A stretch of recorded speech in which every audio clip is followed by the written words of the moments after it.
Thank you for the invitation to be here. Thank you to the University of Chicago Department of English and the Department of Sociology and the Graduate Council for putting this conference on. Title of my talk today is Sharp versus King, the fight to define revolutionary nonviolence in Cold War America and what it means for the left today. Little clip from Supreme Court Justice Cardozo that is relevant here and probably relevant to many of the panels. So I suspect the reason I was invited to provide one of the keynotes is because over the past 3 years, I've been publishing work on the fellow Gene Sharp. He's popularly known as the father of nonviolent struggle and a kind of guru for activists and a hero of people's movements around the world. He passed away in early 2018. And, you know, this popular narrative casts him as somebody who probably did more than anyone else to advance the use of nonviolent methods in political struggle. So just to summarize quickly, the focus of my research thus far has been that Gene Sharp is better understood as one of, quote, the most important US defense intellectuals of the Cold War, also an early neoliberal theorist of the state. And he was preoccupied with this kind of inherent violence, supposedly, of the centralized state. And also, critically, part of his work was serving as a vital counselor to anti-communist forces in the socialist world in the latter part of the 20th century. My research has been published in 2 essays on nonsite.org. And the first part 1 is focused on Sharp's Cold War activities. And then the second part is really focused on how his ideas have impacted the US left, which has largely happened through an organization called Movement for a New Society, little known but very important in the history and development of the kind of protest activist strain of the left that has come really to dominate. My research was met with a considerable, not unsurprising, but considerable amount of controversy and resistance. But even from those who were open to my conclusions and my research, upset. And very frequently, the question I got from people who found my research compelling was, okay, then what are we supposed to do? Which I think is itself a testament to how influential Gene Sharp's work is, you know, this kind of sense of frantic, you know, confusion. Well, if not Sharp, then what? And I think impliedly also there was this concern that, you know, are you calling for violence? And this, of course, is the most important question when a critique is brought. Okay, what is the, you know, critique is important in and of itself, you know, on its own terms, but what is to be done? So some of my current work is focused on answering this question.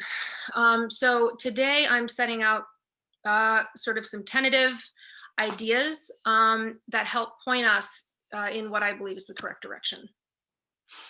So I'm taking for granted that you know, some of you at least are familiar with the bulk of my research up to this point.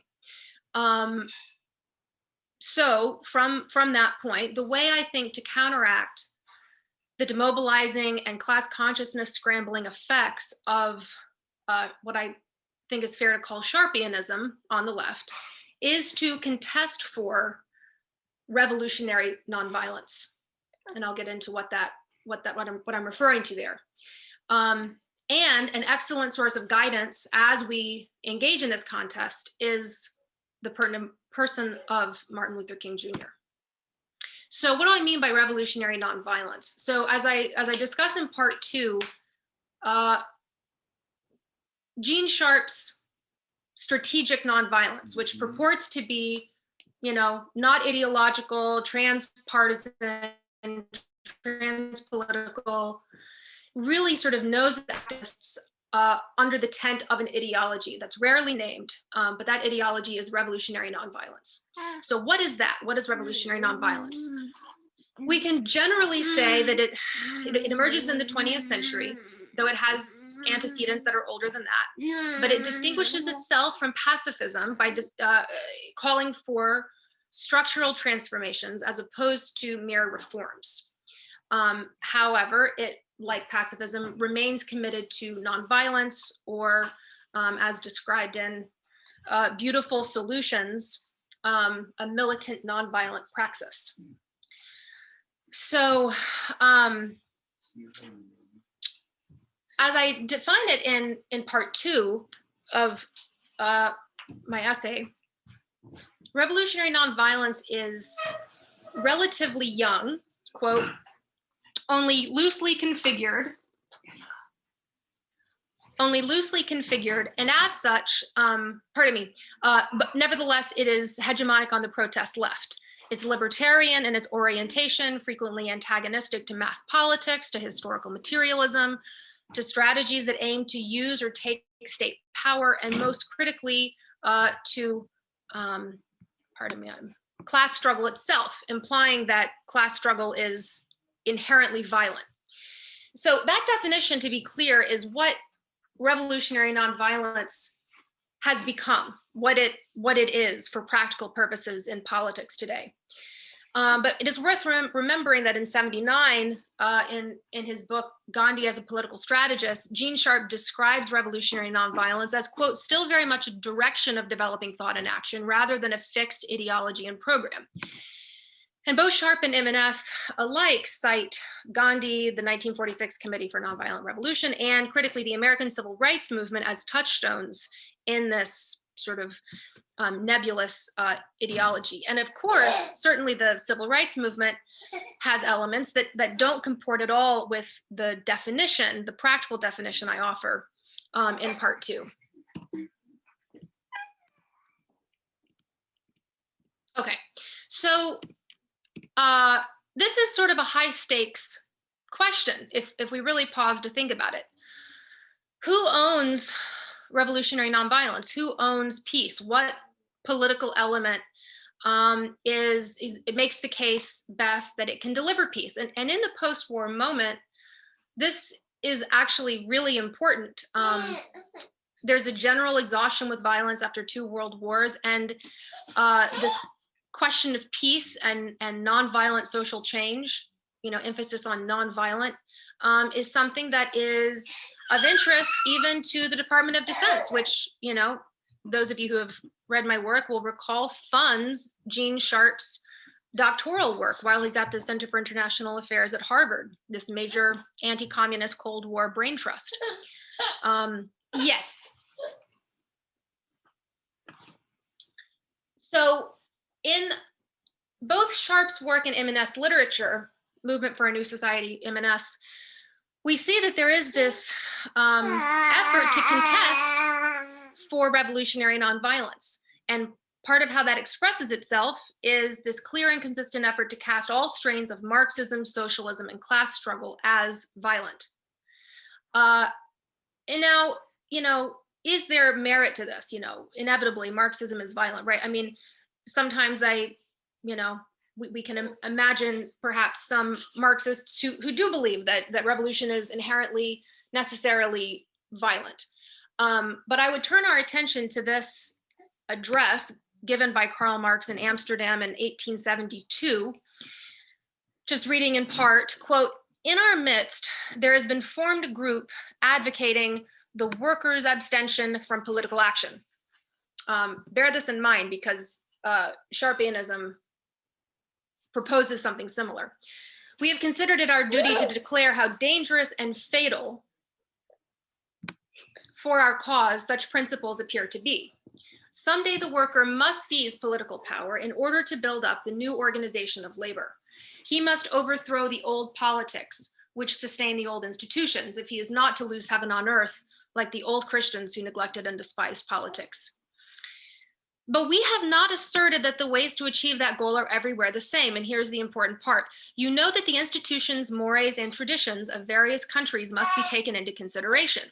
And we do not deny that there are countries such as America, England, etc., where the workers can attain their goal by peaceful means. So Karl Marx himself on the record after the Civil War saying, still socialism may be achievable via peaceful means. So how real was this threat of a class-conscious, nonviolent revolutionary movement in the US? Well, increasingly through the 1960s, this threat looks like it's becoming more and more real. And the name of that threat was Martin Luther King Jr. I love this picture. This was posted some years ago by Ariana Rockefeller in honor of Martin Luther King Jr. Day. This is MLK with his father, who was known to the family as Daddy King, with Nelson Rockefeller. And I just think a picture is worth 1,000 words, and those faces say a lot. I'm a former nonprofit executive director, and the look on King's face as he's standing there next to his funder reminds me of certain emotions I experienced. So MLK, I think a lot of this is known, but I just want to underscore how politically potent MLK was in the 60s. So consider that by the mid-60s, King is building power across America. I say capitalism, but really America's key divides. He's building power across the divide of our internal core and internal periphery, namely between the North and the South and the city and the countryside. He's building power across the black-white divide. I didn't know this until I began this research, but in 1960, he was brought up on charges of tax evasion and found innocent by an all-white jury in Montgomery, Alabama. So, he's popular, maybe too strong a word, but he's building across this divide as well. Critically, he's speaking in America's idiom to its professed ideals through its what has been called folk religion, evangelical Protestantism. And he's winning. The Civil Rights Act, he's instrumental to passing that in 64, the Voting Rights Act in 65.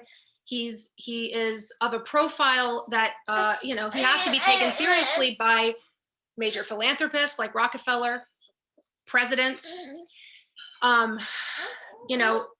Kennedy and Coretta Scott King in her autobiography, My Life with Reverend Martin Luther King Jr., as I believe it's titled, but published right after he was assassinated, not long after.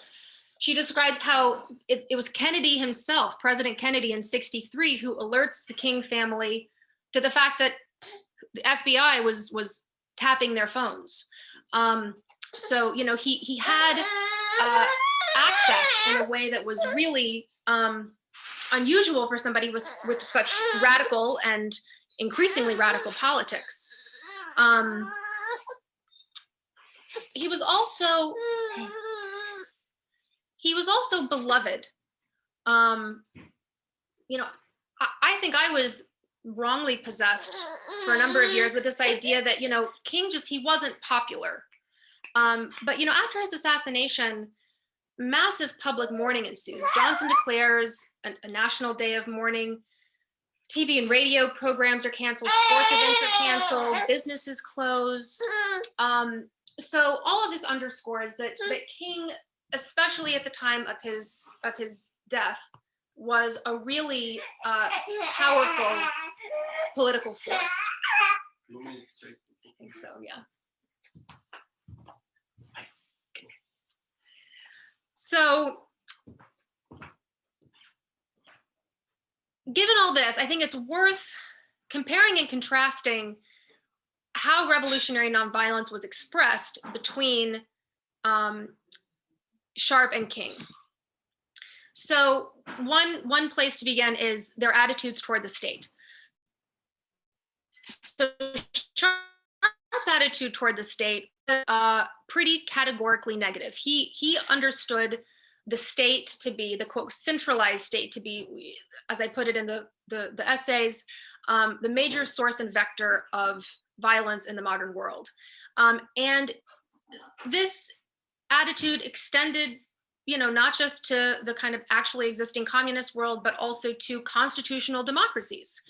And his aversion was so intense that he actually criticized the efforts of, political groups, for example, the civil rights movement, to use the state to advance their interests. So this quotation, taken from Social Power and Political Freedom, a book he wrote in 1980, says, quote, "In constitutional democracies, diverse groups have constantly tended to give the state greater responsibility for the society as a whole and greater power over it. Social reformers and revolutionaries of various types have relied on the state to effect the changes they desired and to deal with the groups which they saw as responsible for social evils or which opposed their desired changes. The reliance on the state has been justified in democratic terms by claims that the legislature or other policy determining bodies were exercising democratic control for the benefit of the whole society. But," Sharp writes, "the violent means of struggle and violent state sanctions relied upon to produce equality," in scare quotes, "have frequently contributed to the increased concentration of power in the state. It is these particular types of changes in the name of a movement toward equality which constitute a significant contribution to the modern forms of tyranny." In essay part 1, I point out, like, well, okay, so what were Sharp's views when Eisenhower dispatched federal troops to enforce Brown v. Board? This must have been in Sharp's mind a significant contribution toward tyranny. Obviously, MLK's attitude is quite different. He was instrumental to passing, these two major hallmark pieces of legislation, the Civil Rights and Voting Rights Acts. Southern Christian Leadership Conference is clearly focused on winning things through the political process. And they were comfortable with, a certain degree of state coercion in enforcing these achievements upon people, white supremacists who would prefer they have not won. So what about attitudes towards class analysis, the working class, and communism? Sharp, his version of revolutionary nonviolence, no class analysis, no historical materialism. I go through this in detail in part 1. He's a classical idealist. There's no historical kind of analysis in terms of, class conflict, evolutions in mode of production. All of that is absent. Look at his closest associates. Thomas Schelling, who was, quote, "the man who made the Cold War what it was, a key nuclear strategist." He's the guy who recruits him to the Center for International Affairs at Harvard, which was at the time co-run by Robert Bowie, future deputy director of the Central Intelligence Agency, and Henry Kissinger himself. Gene Sharp spends 30 years there. He calls it his academic home. He founds a sort of center within a center there. When he starts the Albert Einstein Institution, which is the vehicle through which he really promoted his ideas about nonviolent action, he co-founds that with Cato board member Peter Ackerman. One of their key consultants is a former dean of the Defense Intelligence College, Colonel Robert Helvey. So we're getting a picture of sort of where, at least relationally, Sharp exists vis-a-vis communism, right? These are all quite militantly anti-communist individuals and institutions. And, furthermore, Gene Sharp himself was instrumental in coaching the Latvian, Lithuanian, and Estonian nationalist movements that were key in the sort of final analysis to bringing down the USSR. By contrast, King's attitude toward class analysis, the working class, and communism. By the end of his life, as Coretta Scott King reflects, He has concluded that what is going on in America is not about race war, it's about class war. They understood that the roots of Black discontent lay in material conditions and the appalling poverty in which the majority of African Americans existed. MLK saw himself as being, quote, concerned about the poor all over the country and all over the world. So saw himself in terms of speaking to the poor and working class of America and of the world as a whole. He, obviously by the end of his life had, in 67, he has makes his famous speech criticizing the Vietnam War at the Riverside Church in New York. The Poor People's Campaign is launched, and then he's assassinated while helping working with striking sanitation workers in Memphis. And of course, there are many examples of King distancing himself from communism, criticizing communism. But of course, for the FBI, those distancing maneuvers were inadequate. He was constantly harassed by the FBI for being inadequately opposed to communism. And by the end of his life, he was openly criticizing what he called, quote, morbid fear of communism. So I think all of this, again, is sort of painting a picture. We could also consider some of King's associates, right? He associated with communists. Very different from Sharp's profile. What about their conceptions of revolution? For Sharp, revolution was pretty sort of one-dimensional. It was really about regime collapse. If you look at his, magnum opus, The Politics of Nonviolent Action, what it is really about is helping people figure out how to bring down a regime. It's really it's silent. I would say very nearly entirely silent on the question of, for example, political economy, right? A revolution in the balance of class forces or in the mode of production. He doesn't get into that, although the absence itself is illustrative, and the way his ideas have actually been used is illustrative as to, what sort of mode of production he might prefer. As I argue in part one, his ideas have, regardless of his intentions, been instrumental to establishing our current global neoliberal order. And if you look at his own political preferences, it seems he very much preferred getting the state out of, the economy. Okay, so by contrast, King's conception of revolution. Famously, he talks about the United States needing a revolution of values, which I think reminds me, I'll get into, the content of what he means by this, but at first blush, he's talking about conscientization or kind of ideological, an ideological revolution that critically manifests or fixes itself in the material realm, i.e., as a change in the balance of class forces. And, of course, his ultimate goal is peace, but understanding that peace that is sort of just an absence of conflict in the face of injustice is not a real peace. So, so much text. This is taken from the Beyond Vietnam speech at Riverside in 67. But I encourage people to take a look at this because what's interesting is that as he describes it, it sounds pretty material for a so-called revolution of values.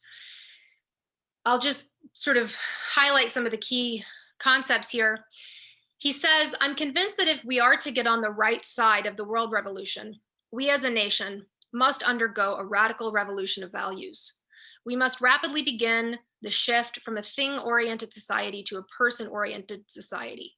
When machines and computers, profit motives, and property rights are considered more important than people, the giant triplets of racism, militarism, and economic exploitation are incapable of being conquered. He talks about how it's not enough to just be the Good Samaritan. One day we must come to see that the whole Jericho road must be changed so that men and women will not be constantly beaten and robbed as they make their journey on life's highway. True compassion is more than flinging a coin to a beggar. A true revolution of values will soon look uneasily on the glaring contrast of poverty and wealth with righteous indignation.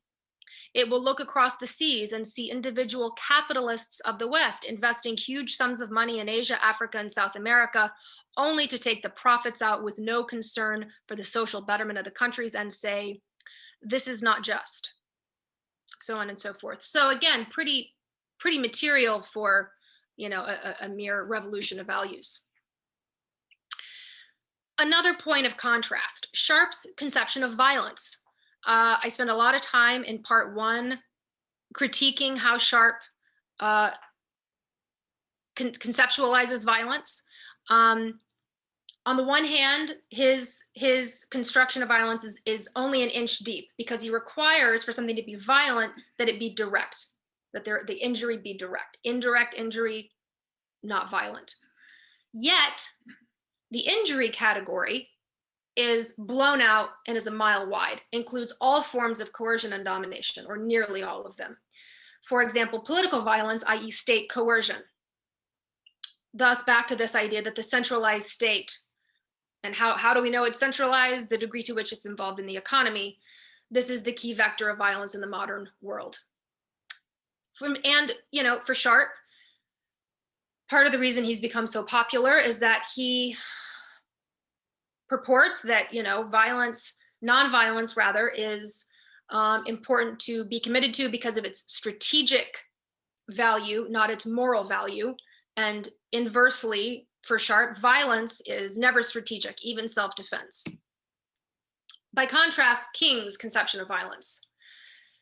So it included violence that was not direct, structural or systemic violence, things like exploitation. And obviously it did not pathologize all state coercion. Self-defense was accepted, right? King, to some degree. This was kind of with caveat. But King himself says, you know, the right to defend one's home and one's person when attacked has been guaranteed through the ages by common law. And this right may even have, under certain circumstances, political utility. Quote, when the Negro uses force in self-defense, he does not forfeit support. He may even win it by the courage and self-respect it reflects. And then I think importantly, his response to reckless, unstrategic violence is marked by understanding rather than distancing or rejection. You know, famously he says, rioting is the language of the unheard. And unsurprisingly, because he has this nuanced attitude, you know, despite himself being committed to nonviolence, he is, for example, you know, while in Chicago, protected by gangs. So I'm going to continue. So what about nonviolence? For Sharpe, you know, anything that does not directly render injury for Sharpe, thus is nonviolent. So market injuries, nonviolent, no problem. Also, sanctions. Sharpe writes pretty extensively about sanctions. In a book called Making Europe Unconquerable, which is quite clearly about the uses of Sharpe's nonviolent action in, you know, efforts to win the Cold War. Sharpe writes about how a government like the US could offensively use his system to, quote, spread its own political outlook and system and affect regime change. Quote, this may involve using nonviolent international political and economic sanctions and spreading knowledge of how to wage nonviolent struggle to the population of the countries with those contradictions and disliked regimes. And indeed, this is precisely how color revolutions unfolded. There is sort of a contradiction here in Sharp's work, aren't political and economic sanctions a form of prohibited political violence because they involve coercion? My suspicion is that since sanctions sort of leave open this voluntary, choice, where you can either suffer the sanction or you can comply, they are nonviolent, whereas something like being arrested, that choice is removed. But anyhow, Sharp is really trying to take the bloodshed out of war. Thus, he's comfortable with sharing his ideas with the people at the CIA at Harvard, the Center for International Affairs at Harvard. Yet, and thinking back to the Marx quote from the beginning, Sharp is dismissive of classical politics and democratic methods, right? He, as we heard him describe earlier, he thinks that using the terrain of the state to advance your interests, only breeds more tyranny. It contributes to violence.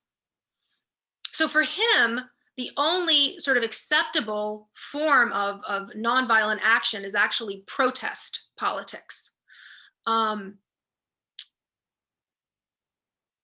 And,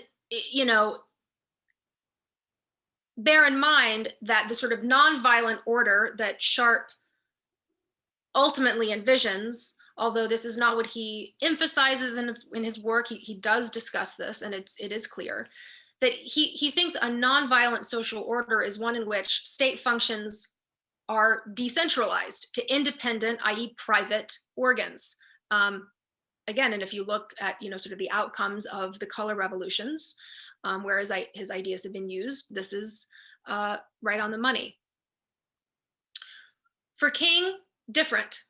It doesn't necessarily matter if an injury is rendered indirectly. That's not enough to constitute nonviolence. He discusses this in Letter to a Birmingham Jail to some extent, right? He talks about how the white moderate, right, somebody who we imagine to be a nonviolent character, is actually a bigger stumbling block than a white citizens counselor or a Klan member. He's not merely trying to take the bloodshed out of war, but is more broadly opposed to U.S. wars, in as much as they're about imperialism and exploitation. And critically, nonviolent methods for King are not limited to oppositional protest tactics. His conception of revolution is not merely bringing down a regime. His nonviolent methods include the classical democratic methods, voting, passing legislation, etc. Incidentally, it's kind of funny the way that Sharp has constructed this nonviolence and violence in his attitude toward politics, because the old adage is, right, politics is war without the bloodshed. So, sort of to synthesize, the way that I see it is that Sharp was obsessed by advancing the use of ostensibly nonviolent means, which excluded centralizing, tyranny-promoting political methods, supposedly for their strategic superiority. And he was ostensibly agnostic as to the ends, to which these nonviolent means were used. Although again and again, as we see in the color revolutions, it results in a deepening of the global neoliberal order. Whereas King was obsessed and driven by the vision of and the effort to achieve that what he described as his beloved community, and understood a general commitment to nonviolent methods, which critically included politics itself, not to just be strategically wiser given the particular historical circumstances, but also the more excellent way. And here, to those who have been following my work, if any of you have, this might be somewhat surprising, but I wanted to take a minute to just underscore what I think is a problem with Sharpianism that may not be immediately obvious. So it's on the issue of morality and moralism. So when I say morality, I mean, as we all know, this is referring to taking positions on matters of good and bad, virtue and evil. So one thing I see Sharp's work producing in the left, as it's refracted through Movement for a New Society and its, sort of descendants, is moralism, or a kind of moral anemia. Now, what do I mean by moralism? Moralism is the condition in which one cannot think outside simplistic, didactic terms of right and wrong and good and bad. It's as though you can't turn off the kind of moral radar and think about things in historical terms. So it's abstract moral judgment divorced from historically grounded critical analysis. What is the result of moralism? Well, one result is the Latin phrase that I think helps sum this up is summum ius, summa injuria, which is supreme law, supreme injury, meaning when you have moral judgments divorced from the facts, divorced from the specifics, supreme injury often follows. Another potential result is a kind of reaction to moralism, which is amorality. It's an attempt to escape, the burden of making moral judgments, and also kind of a rejection of this didactic, simplistic morality that is reigning. So, being very generous to Sharp, perhaps he set out to infuse the kind of heart of nonviolence. Gandhi's nonviolence, this kind of focus on loving kindness, perhaps, into the methods of empire, right? To remove the bloodshed from the empire's wars and to make it more civilized. But really what I see him as having done, quite tragically, is that he sort of removed the heart from nonviolence. And we may think this is, I don't know, kind of, not terribly important.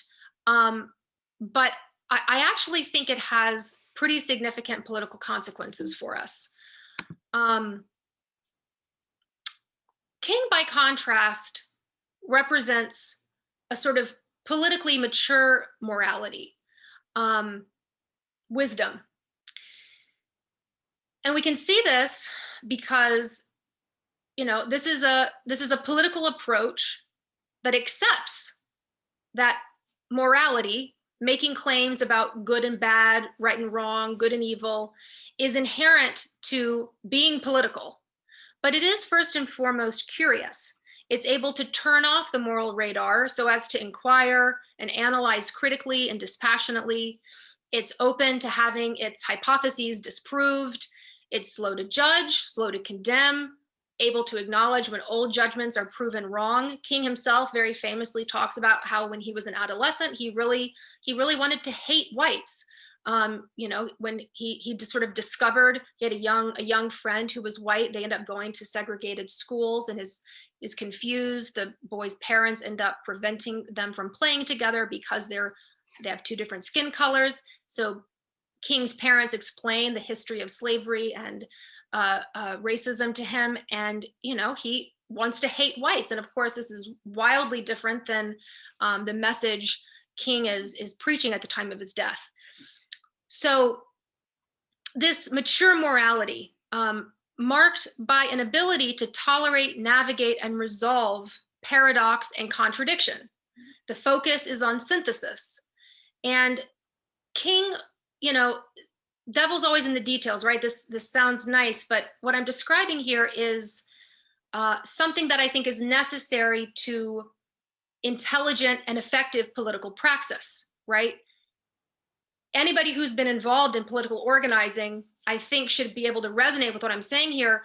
You've got to tolerate, navigate, and figure out how to resolve lots of paradoxes, lots of contradictions, right? Where do we find insight for how to go about doing this, right? Is Gene Sharp a good source for this kind of insight? I do not think so.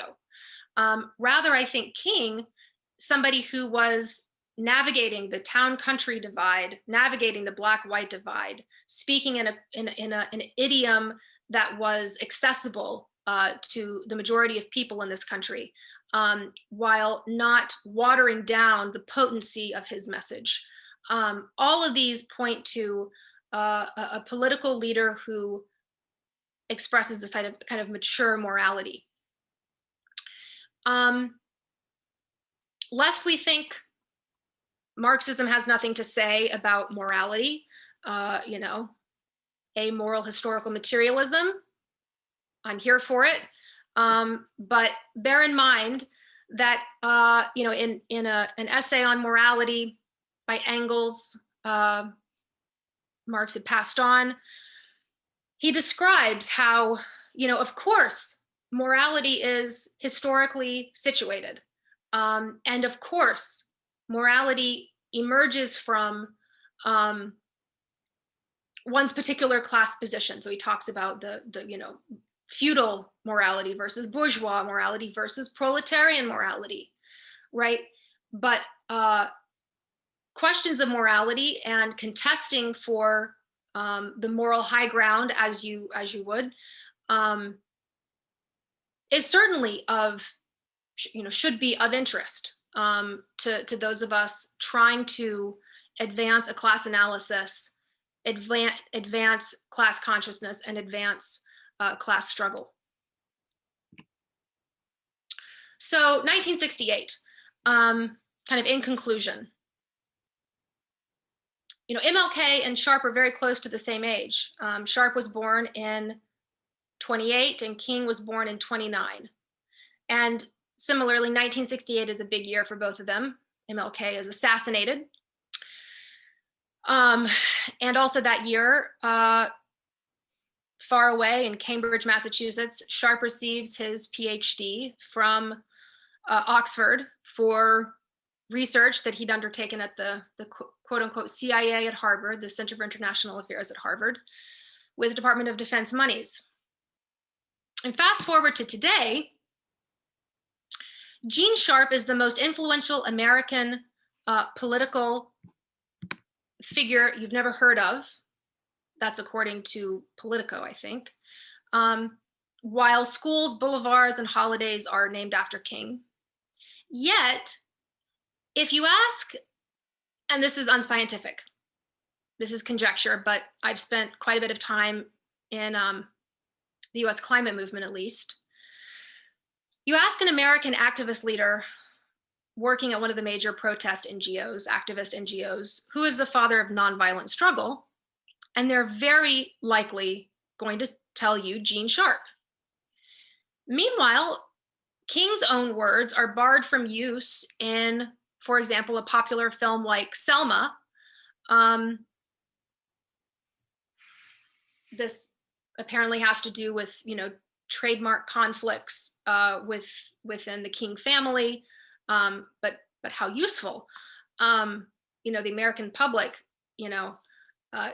struggles to even access some of King's work. It's, not in probably the most popular representation of King that's come about since his death, this major motion picture movie. And he's obviously a consensus figure in our country, but I do wonder, how seriously is he really taken by the left?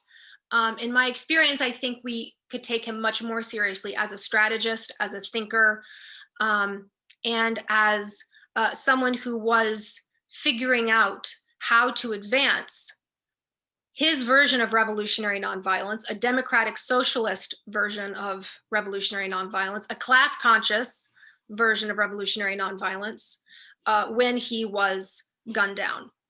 And I do think contesting for King, contesting for revolutionary nonviolence is really important. It's key, perhaps, to building a class movement, expanding a class movement in the US right now. Thank you.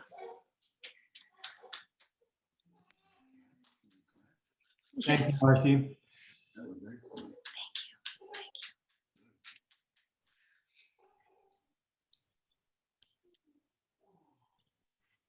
We are now going to open up for some Q&A. The way this works is, as an audience member, if you look at the bottom of your screen, you'll see a question and answer tool. If you open that, you can type in a question, and Marcie and I will moderate together. And as questions appear, we'll choose folks to ask their question over live audio, and I'll be able to enable people's audio.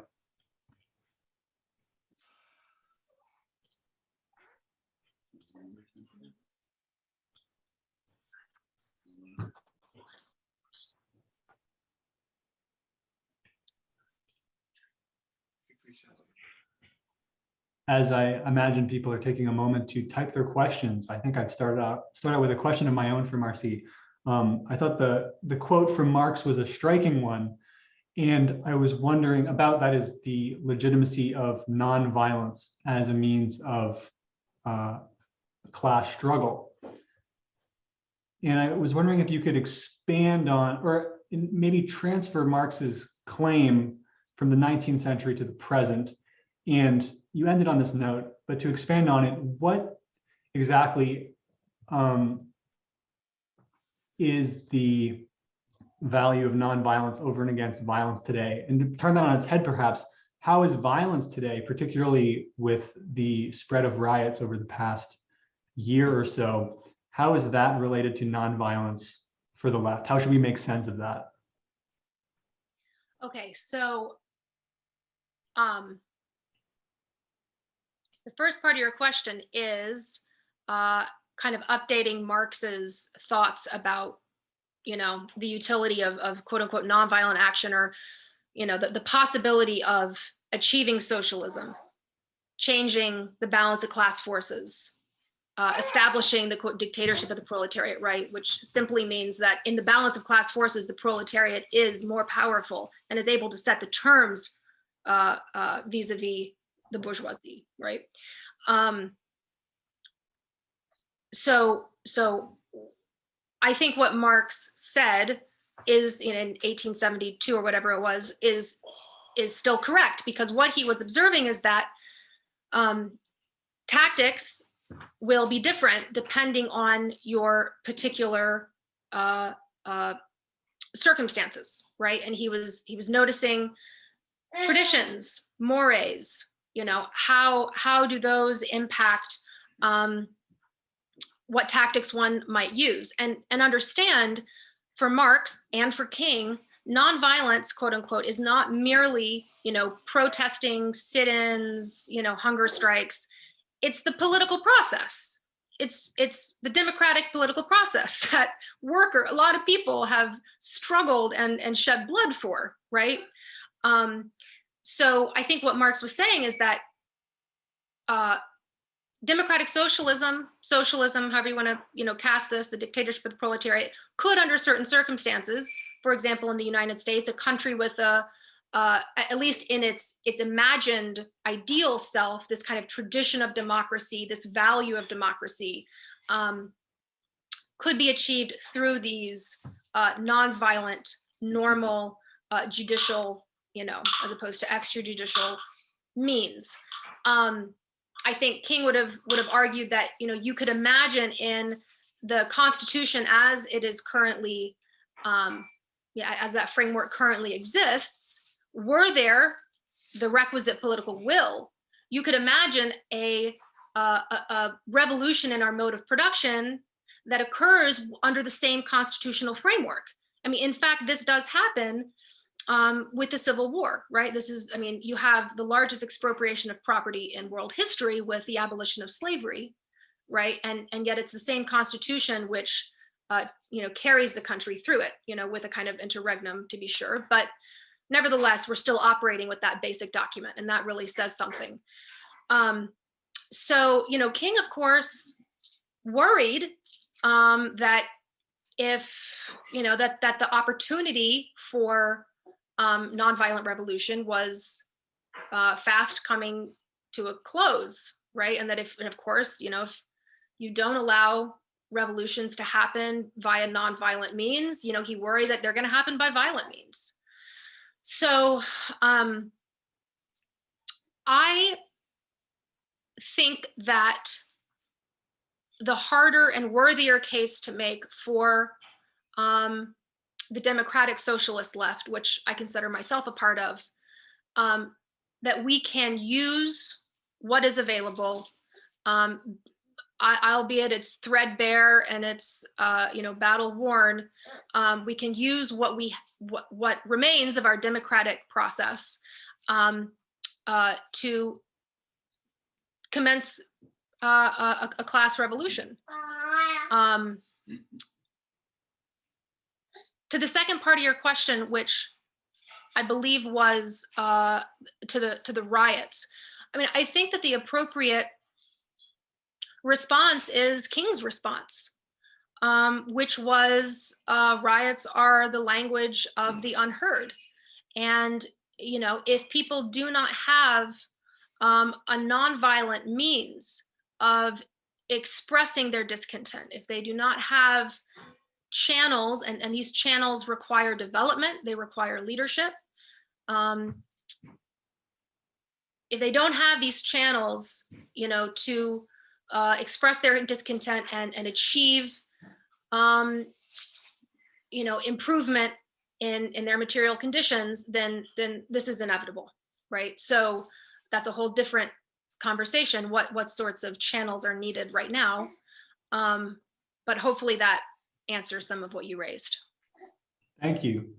We have a couple of questions now. I'm going to turn it over to Greg.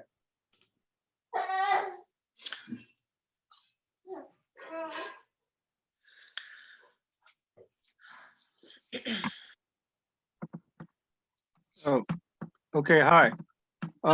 Yeah, I was just wondering about the reasons why King is less appreciated these days than Gene Sharp.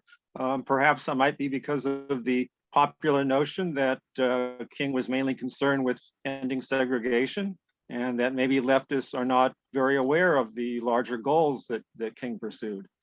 Yeah, I think you said it. I think then the question becomes, why are we not aware? And I think one of the reasons we're not aware is because liberal philanthropy has deliberately, okay, maybe accidentally, deliberation isn't required, but nevertheless, liberal philanthropy has helped fund and promote Gene Sharp's work within protest movements across the country. And I think that, as many people have observed, you know, King has been, you know, neutered in many respects when it comes to his class message and his anti-imperialist message, and also his popularity. I want to go back and underscore that, how beloved King was. You know, I mean, that really says something. 1960, Montgomery, Alabama, being cleared by an all-white jury. He was someone who even, you know, even his enemies and even his opponents had to respect. Coretta Scott King talks about how he could, you know, when he was in Chicago, he famously spent quite a bit of time in Chicago, and it was dangerous, yet he was always able to walk unaccompanied because the people loved him so much. So I think there is a way in which, despite the fact that we have Martin Luther King Jr. Day, we have the boulevards, we have the schools, etc., we may not even fully appreciate how charismatic and politically potent he was. So I think that's sort of, you know, for those of us who believe his message and his methods are of value, remain of value, it's up to us to do that education. Certainly liberal philanthropy is not going to do it for us. And incidentally, you know, perhaps in some corners of the academy, you know, that work will be advanced, but it may also be an uphill battle. But thank you, Greg. I hope that answered your question a little bit. Thank you. Thank you, Greg. If you don't have any brief follow-up, I'm going to turn it over to Conrad, our panelist on the last panel, who has a question.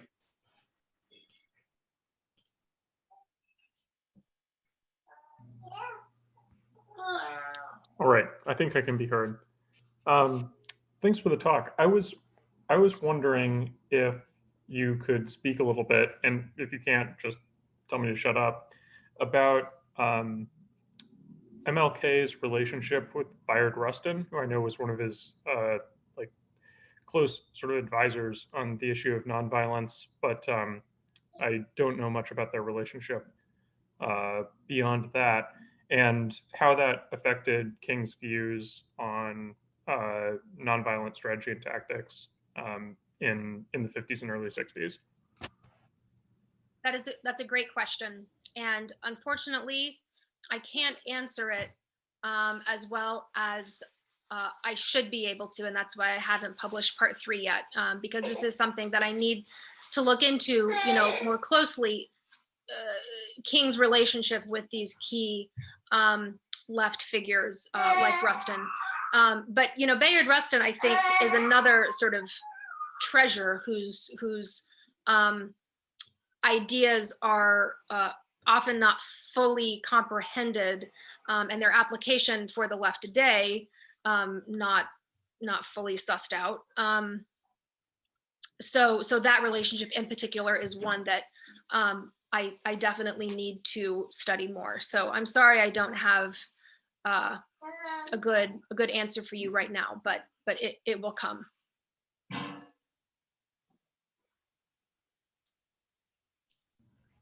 Yeah, definitely looking forward to the next piece. That'll be really exciting. Well, thanks. We are at the point where we're going to wrap up our day of the conference. Thank you, Marcie, so much for coming and being our Friday keynote speaker. This work is incisive and frankly inspirational. So looking forward to the third part as well. And as Marcie mentioned, you can find the 2 earlier pieces of this project on Gene Sharp on nonsite.org.